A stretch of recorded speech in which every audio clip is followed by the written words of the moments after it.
이제 제가 기름값도 요새 좀 떨어지고 전기차 또 가격도 요새 또 많이 오르고 하니까 이거를 누가 전기차를 사겠냐. 나는 계속 내연기관차를 사겠어. 전기차로 안 갈 거야. 전기차 탔다가 불나면은 이제 거기 타 죽는데 왜 전기차를 사? 그냥 내연기관차 계속 사겠어? 라고 얘기하시는 분들이 있는데 생각을 빨리 바꾸시는 게 좋을 겁니다. 네. 왜냐하면 이 전기차로 전환되는 거는 이제 소비자들의 선택에 의해서 전환되는 게 아니고요. 큰 그림을 보면 이게 이제 지구 온난화 때문에 탄소 제로 사회로 가기 위해서 내연기관차를 없애는 거예요. 2035년 되면 미국이나 유럽에서는 이제 법으로 내연기관차 판매를 금지할 거거든요. 그러면은 전기차로 갈 수밖에 없는 거잖아요.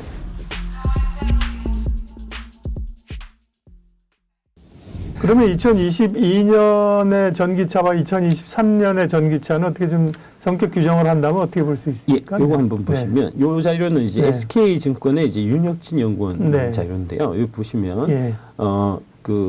이 연구원님은 이제 지금 여의도가 워낙 2차전지 쪽에 대해서 좀 시각이 좀 부정적이라서 네. 연구원들도 애널리스트들도 이제 그 좀 가정 자체를 전망 자체를 좀 보수적으로 해요. 아까 이제 말씀드렸듯이 그 현대차에서는 내년에 전기차가 100% 성장할 걸로 보고 있는데 이제 윤혁진 연구원 같은 경우는 100%까지 안 보고 있고요. 네. 아까 이제 그 박사님이 말씀하셨듯이 25% 정도 증가하는 걸 보고 있습니다. 우리 합리적인 사람들이 예.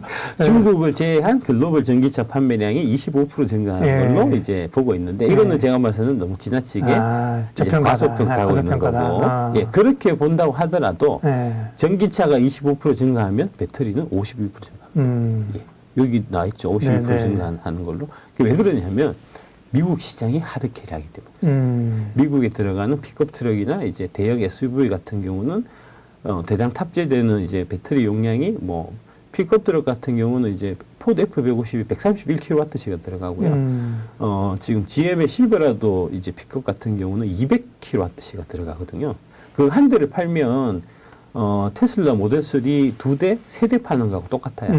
그러니까 이제 이런 형태의 52% 증가 전망이 나오는 거고요. 그래서 23년부터는 미국이 하드캐리해서 이 배터리 기준으로 봤을 때 미국 시장이 유럽보다 더 큰 시장이 될 거다라는 게 이제 그 윤혁진 연구원의 이제 그 예상이고요. 저도 뭐 이거는 당연히 그럴 것 같습니다.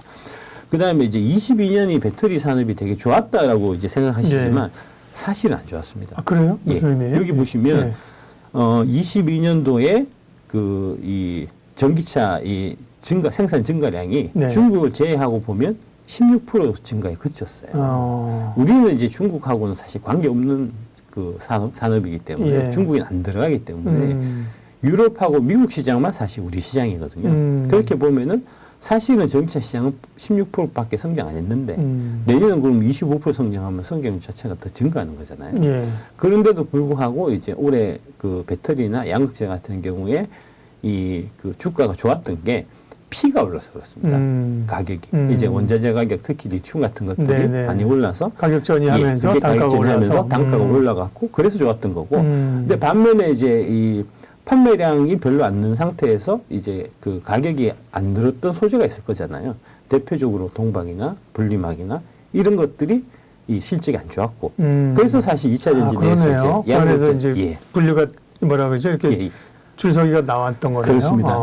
그런 형태로 해서 이제 양분화되는 현상이 올해 되겠죠. 2차 전지 내에서 심하게 나타났었고요. 내년에는 아마 전반적으로 좋을 것 같습니다. 이게 Q가 늘어나니까 동박이나 전기박이나 동박이나 이제 분리막이나 기타 뭐 다양한 소재들이 다 이제 그 매출이 늘어날 거고 그에 따라 매출이 늘어나는 거에 따라서 이제 혜택을 받을 수밖에 없는 이제 그런 형태가 되긴 할 거니까 2차 전지 산업 전반에 관련된 업종의 이제 주가들은 다 좋을 것 같고요. 근데 뭐 그 중에서도 항상 저는 이제 8개 정도 말씀드리니까 나머지 부분은 이제 각자 알아서 그러니까 오늘 너무 충격적이지 않아요? 지금 2차 전지가 지금 막 조정이 세게 오고 야 끝났나 보다 뭐 주도주라고 얘기해서 주도주로 간 게 없어 사실 해마다 보면 막 이런 얘기 성장성도 한계가 있다고 생각하는데 그래도 2차 전지는 좀 투자 비중은 좀 일정 부분 가져가야 되지 않겠어? 저한테 많이 물어본다고. 그래도 2차 전지인데 전체 투자 비중 가운데 한 20%나 4분의 1, 75% 정도는 가져가야 되지 않겠어요? 이랬더니만 박 이사님은 개인 투자자는 2차전지 비중을 몇 프로? 100% 가져가라. 아이고, 저 개인 투자자는 펀드 매니저 아니잖아요. 펀드 매니저 아니죠. 그렇죠. 이게 업종별로 분할해서 살 필요가 없잖아요. 제일 좋은 걸 사면 되는데. 지금 압도적으로 2차전지가 제일 좋은데 뭘 딴 걸 보고 있습니까? 뭐 올킬입니다. 더 이상 할 말이 없고요. 그러면 마지막으로 그 이만이 올랐는데 성장성이 있느냐. 그 얘기와 함께 그러면 또 늘 말씀하시는 2차전지 뭐 사실 올 때마다 이 종목 저 종목 다르게 얘기하시는 것도 아니에요. 그죠? 늘 여기 이 중에서 밸런스에서 마라 8대장 마무리해 주십시오.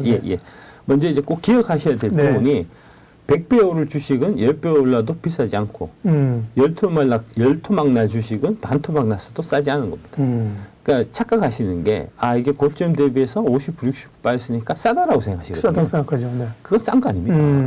반면에 이제 뭐 에코프로비엔 같은 경우 보면은 2019년 뭐 2020년 비해서 한 10배 올랐으니까 이렇게 10배 오른 주식은 비싸서 어떻게 사? 그렇죠. 라고 얘기하지만 앞으로 100배 오를 거기 때문에 그건 비싼 게 아닙니다. 그러니까 지나간 거는 아무런 의미가 없어요. 그렇죠. 앞으로가 중요한 거거든요. 그러니까 앞으로 이 회사들이 어떻게 될까? 어떻게 되는 거에 비해서 지금 밸류에이션은 정당한가라는 이제 그런 부분을 보고 자꾸 판단하셔야지. 이게 20만 원짜리인데 지금 5만 원이니까 엄청 싸. 이게 저평가라고 얘기하는 거는 주식의 본질에 대한 이해가 부족한 거예요. 그다음에 이게 20만 원 내가 옛날에 2만 원대 본 주식인데 20만 원 어떻게 사? 이렇게 생각하면 안 되는 거예요. 그렇게 생각하면 안 되는 겁니다. 그러니까요. 그래서 이제 제가 항상 말씀드리는 전기차 혁명 시대 글로벌 넘버원 기업 8개를 사셔야 된다는 거고. 8대장입니다. 8대장. 항상 말씀드렸으니까 외우실 겁니다. 이제 그렇고. 왜 그래야 되냐면 이걸 보시면 좀 이해가 좀 쉬우실 겁니다. 이게 이제 지난 2008년 이후에 2007년에 이제 애플이 아이폰이 나왔어요. 아이폰이 나오면서 이제 그 모바일 혁명이 일어나서 그 이후에 이제 세상이 많이 바뀌었습니다. 그때 바뀔 때, 그 세상이 바뀌었을 때 그때 그 산업 성장을 주도했던 종목들이 우리가 흔히 얘기하는 팡이라는 종목들인데 그 회사들이 2008년부터 최근에 21년까지 한 13년 정도 되는 기간 동안에 몇 배가 올랐는지 한번 볼 필요가 있어요. 보시면 애플이 175배 올랐고요. 페이스북이 29배 올랐고요. 아마존이 218배 올랐고요. 넷플릭스가 400배 올랐고 구글이 24배 올랐습니다. 지난 2008년부터 해서 보면은 그동안 이제 한국 증시가 박스피라는 이제 오명에 같이 있었잖아요. 2000포인트 전후로 해서 크게 상승이 없었는데 그 기간 동안에 이 모바일 혁명하고 관련이 있었던 네이버가 16배 올랐고 카카오가 42배 올랐고 삼성전자가 12배 올랐습니다. 그러니까 10배 올랐다고 해서 비싼 게 아니고 더 오를 수 있으면 지금도 싼 겁니다. 이제 그런 관점으로 접근하셔야 되고 이게 이제 통상 뭐 10배 오르고 말지가 않거든요. 보셨듯이 200배, 400배도 오르잖아요. 그러니까 그런 형태의 접근 방법 자체가 아주 좀 잘못된 거고요. 그 워렌 버핏 같은 경우가 이제 2016년에 애플을 투자를 했었어요. 그때 애플 투자할 때 이제 36불 정도에 투자했는데 그게 벌써 그 이전에 35배가 오른 다음에 투자를 한 겁니다. 그러니까 35배가 오른 다음에도 워렌 버핏이 이거 여러 가지 상황들을 이제 봤을 때 이거는 더 올라갈 수 있겠다. 35배가 올랐지만 저렴하다 해서 애플을 투자를 했고 그래서 36불 하던 게 제일 많이 올랐을 때 최고가가 183불까지 올라갔으니까 거기서 또 5배가 오는 거고 최근에 애플이 좀 많이 떨어졌잖아요. 그래서 지금 한 134불 정도 하는데 그래도 여전히 3.7배가 올라가 있는 겁니다. 그런 그 정말 엄청나게 그냥 판을 바꾸는 성장이죠. 그런 거에 올라타라. 중간에 조금 먹었다고 내려오지 말고 그 말씀하셨죠. 자꾸 지금 여의도에서 이제 2차전지 안 갖고 있고 또 2차전지 공매도 치고 이래갖고 그거 관련해서 어떻게든 떨어졌으면 해서 온갖 말도 안 되는 이제 그 소설 같은 얘기들을 지어내가지고 이제 떨어뜨리려고 하는데 그 얘기에 전혀 동요되지 마시고 이거는 예정돼 있는 거예요. 예정돼 있는 성장이고 이 길로 갈 수밖에 없어요. 지금 이제 또 어떤 말씀 하시냐면은 이게 기름값 올라갔고 이제 제가 기름값도 요새 좀 떨어지고 전기차 또 가격도 요새 또 많이 오르고 하니까 이거를 누가 전기차를 사겠냐. 나는 계속 내연기관차를 사겠어. 전기차로 안 갈 거야. 전기차 탔다가 불나면은 이제 거기 타 죽는데 왜 전기차를 사? 그냥 내연기관차 계속 사겠어. 라고 얘기하시는 분들이 있는데 생각을 빨리 바꾸시는 게 좋을 겁니다. 왜냐하면 이 전기차로 전환되는 거는 이제 소비자들의 선택에 의해서 전환되는 게 아니고요. 큰 그림을 보면 이게 이제 지구 온난화 때문에 탄소 제로 사회로 가기 위해서 내연기관차를 없애는 거예요. 2035년 되면 미국이나 유럽에서는 이제 법으로 내연기관차 판매를 금지할 거거든요. 그러면은 전기차로 갈 수밖에 없는 거잖아요. 그러니까 선택할 수 있는 게 아니고 이거는 이런 이제 큰 지구적인 합의에 전 세계적인 합의에 갖고 이제 가는 큰 여정이라 갖고 그러니까 뭐 예를 들어 갖고 이제 내년에 진짜 그 혹자들이 얘기하듯이 뭐 전기차 사람들이 좀 안 사갖고 만약에 이제 뭐 배터리가 안 팔렸다고 하면 그러면은 어차피 2035년에 100%까지 가야 되니까 24년에는 그 판매 이 늘어나는 폭 자체가 많이 늘어날 거잖아요. 그러니까 그런 얘기를 하는 것 자체가 사실 의미 없는 얘기예요. 네. 예.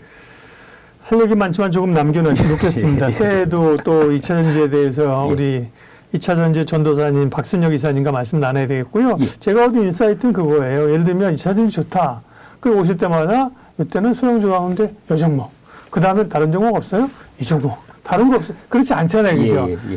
늘 일관된 얘기고 사실 얘기하시는 것도 그때 가격의 밸류 이런 것 때문에 그런 거지 사실은 딱 정해져 있어요. 그죠? 이게 사실은 제대로 된 시각인 거죠. 그죠? 지난주에 좋았다가 이 주에 안 좋으면 사실은 100배 성장하는 주식이 아니죠. 그죠? 그럼요. 네. 그래서 말씀하신 거 기억하겠고, 네. 2023년에 2차 전지 시장의 그림들을 쫙 그려봤습니다. 근데 또 뭐 여러 가지 또 이슈들은 좀 있을 거예요. 그때. 예를 들면 뭐 규제 이슈나 정책 이슈나 뭐 이런 이슈들이 있을 거니까 그런 것들은 또 새해 시간 내서 또 차근차근 알아보도록 하겠습니다. 예, 오늘 경제 토크 금양 박순혁 이사님 함께 했습니다. 고맙습니다. 예, 감사합니다.